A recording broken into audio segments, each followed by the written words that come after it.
একটি খেজুর গাছের স্বাভাবিকভাবে একটি মাথা হয়, তবে এর বেশি হলে সেটা হয় অস্বাভাবিক।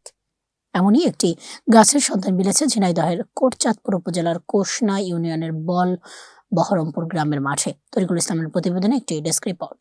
জানি না সেমনটা, কিন্তু সবাই আসে দেখে। আমার আল্লাহ তরফ থেকে মানে সুন্দর একটা গাছ, মানে সবাই দেখে খুব আশ্চর্য হয়ে যায়, তাই সবাই দেখতে আসে, আমরাও দেখি।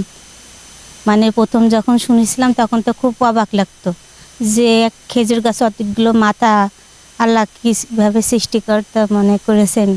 এবারও দেখতে আসি সবাই মিলে, আমরা বাসায় থেকে সবাই আসি দেখতে, প্রায় আসতাম দেখতে। এখন পুরানো হয়ে গেছে, এখনো বেশি একটা আসা হয় না। আর যখন নতুন হয়েছিল তখন মনে করেন যে অনেক দেখতে আসতাম এখানে। আর বাইরের লোকজন কেমন আছে? বাইরে থেকে অনেক মানুষ আসে থাকে এখানে বিকালবেলা। মানে যদি শোনে যে আমাদের মানে রঘুনাথপুর গ্রাম যদি শোনে যে বহরমপুরে এমন একটা গাছ আছে, মানে আমাদের কোনো আত্মীয় স্বজন আসলেও মনে করে যে গাছটা দেখতে আসে।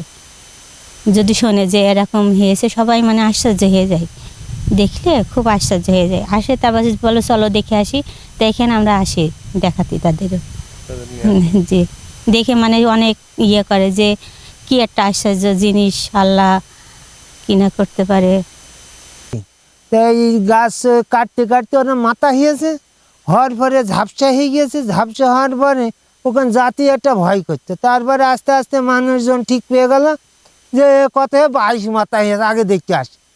ভাই দেখতে দেখতে এখন অনেকটা মাথা মরে গিয়েছে, এখন ওই হালে আছে। এইটা আমরা তো সেখানে আমরা অত গুনিনি, আমরা এইখানে জাতি ওখানে ভয় করতো সেখানে, এই জন্য আমরা আরও গাছতলায় যাইনি।